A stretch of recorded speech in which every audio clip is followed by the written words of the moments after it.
rosa en la isla Ap Lei Chao en Hong Kong. Esto tomado por Leung, donde muestra este interesante fenómeno.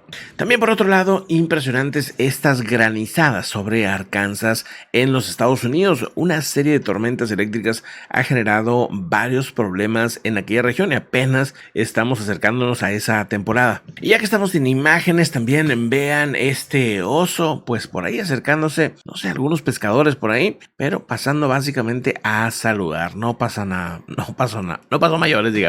Y ahí sigue corriendo. Pero entrando a lo sabroso, entrando a la información, pues que Vladimir Putin apunta y va directo contra pues el grupo Wagner para ponerle fin, al menos eso es lo que parece, porque miren, según se sabe, Vladimir Putin ahora mismo se puso del lado del Ministerio de Defensa, de los jefes militares, para pues ya poner bajo control directo al grupo Wagner. ¿Qué significa esto? Que todos los soldados del grupo Wagner pasarían directamente a un contrato con el ejército o las tropas rusas. Básicamente se convertirían en soldados y ya no en mercenarios. Un tema que obviamente haría desaparecer al grupo Wagner, porque al final pues es un grupo privado, un grupo que tiene contratos con gobiernos, pero si el gobierno dice, no, ahora son mis soldados, pues eso cambia radicalmente y básicamente lo hace desaparecer, al menos para el servicio de Rusia. Después de disputas fuertes, destructivas entre ambos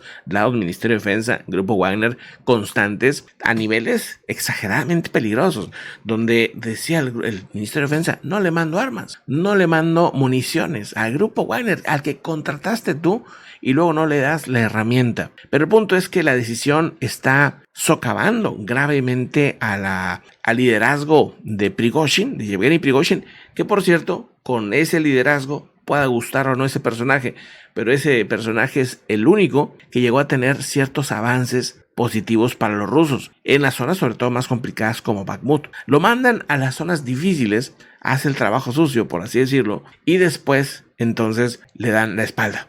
Hablando con un grupo de blogueros a favor de la guerra, el martes el presidente ruso dijo que acogía con beneplácito la iniciativa del Ministerio de Defensa Sergei Shoigu de obligar a los grupos mercenarios a firmar contratos con el Ministerio de Defensa, una orden que Prigozhin ha negado a seguir. Esto tiene que hacerse y tiene que hacerse lo más rápido posible, dice Vladimir Putin sobre los contratos militares, diciendo que estaba en línea con el sentido común, con la práctica establecida en la ley. Anteriormente, Shoigu había ordenado a todos los destacamentos de voluntarios que firmaran contratos con el ministerio para fines de este mes. Un grupo, llegó a empezar como a firmar y eso, y obviamente aventó el grito al cielo Prigozhin diciendo, oye, pues no es aceptable, no lo acepto. Y es que dice Putin, cuando empezamos a participar en la guerra, nadie dijo que estaríamos obligados a concluir nuestros acuerdos con el Ministerio de Defensa.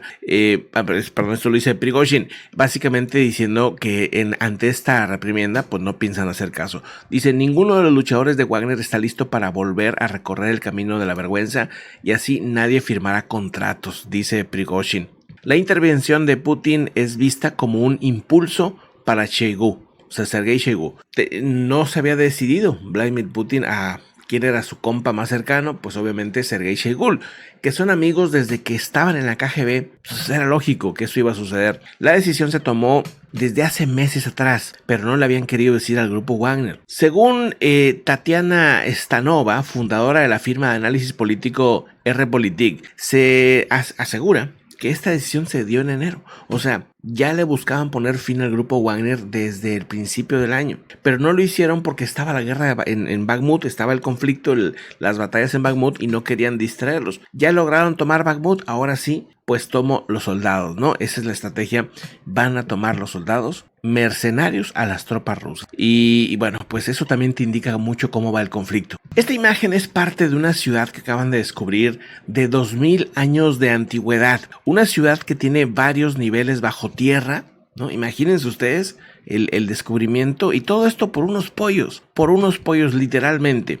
Y esto obviamente, ¿dónde va a suceder? Pues si no es en Turquía. Turquía tiene varias ciudades. Hay ciudades que tienen, por ejemplo tienen establos dentro, establos todo está con túneles para que todo esté siempre oxigenado y fresco. O sea, una civilización muy avanzada en ese sentido. Le calculan que tendría más de 2000 años, porque sería del año 370 antes de nuestra era. O sea, tendría más o menos unos 2400 años esta ciudad. Impresionante las capacidades de sus tiempos. Había áreas designadas incluso para personas que habrían fallecido. Iban al baño en una especie de tinajas y cosas así. O sea, bueno, tenía cosas muy interesantes. Tenía un sistema de ventilación para mantener el lugar totalmente fresco. También tenían un sistema en el que llegaba el agua a todos lados. Pero bueno, déjenme les platico cómo fue la historia.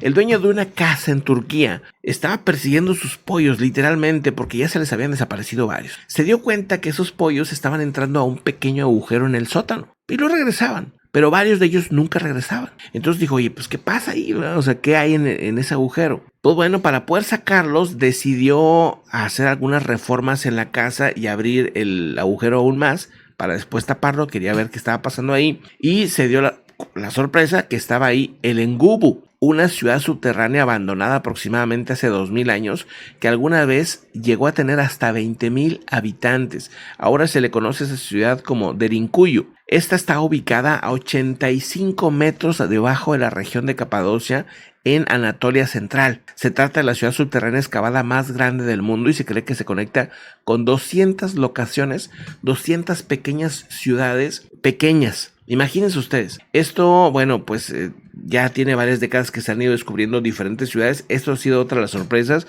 Donde está esta ciudad hay 600 casas privadas arriba, modernas obviamente. Han encontrado 18 niveles en esas viviendas que almacenaban alimentos secos, establos de ganado, había escuelas, bodegas, incluso tenían una capilla. Se cree que por ahí del año 1200 a.C., o sea, fueron atacados por los por los frigios. Habrían sido atacados por los frigios y después de esto se fue abandonando el lugar. Algunos dicen que tienen 2000 años abandonada, otros que tienen 1000 años abandonada por ahí. Los invasores frigios fueron un imperio de habla indoeuropea que gobernó esa zona durante 600 años y se les atribuye la construcción de las ciudades pues que le siguieron a estas, digamos, ¿no? Varias veces cambió de manos esta zona de control entre persas, cristianos, griegos y otros grupos más. Aquí otra de las columnas de las imágenes que pues bueno siguen sorprendiendo. Impresionante pues imaginar todo un mundo subterráneo, ¿no? Bajo lo que ahora conocemos como Turquía, en tiempos pues muy distintos, ¿no? Imaginar cómo se gobernaba, cómo se tenía que tener un orden, cómo eran pues todo, ¿verdad? Los olores, ¿no? Del lugar debieron de haber sido muy intensos, ¿no?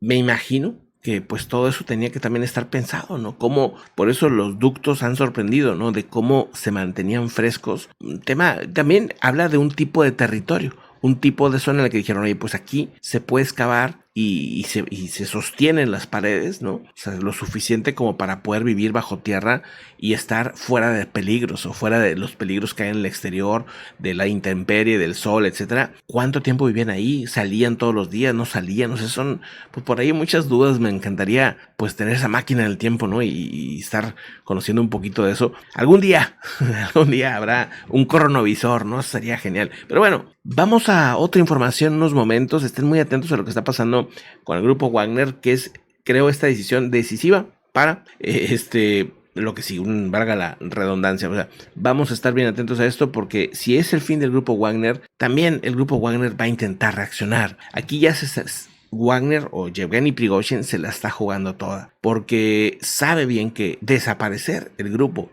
desaparecer todos sus mercenarios, que es lo que lo sostiene, lo que lo hace poderoso y lo que lo llevó hasta donde está, pues la veo muy difícil. Va a intentar, pues obviamente, o negociar con Vladimir Putin, y lo veremos en algún puesto por ahí político, que lo dudo sinceramente, o alguna otra cosa. Yevgeny Prigozhin ha llegado a un nivel que le exige y le dio un ultimátum al Ministerio de Defensa y al gobierno de Vladimir Putin a que tomara control de las zonas perdidas dentro de Rusia por parte de estos grupos rebeldes, como diciendo, si no, yo voy a intervenir militarmente a Rusia. Imagínense, un grupo mercenario amenazando a Rusia con intervenir militarmente si no hacen lo que le pide. O sea, también es un personaje pues que ha sido un arma de dos filos para el régimen de Vladimir Putin. Pero bueno, seguimos en unos momentos más con otra información.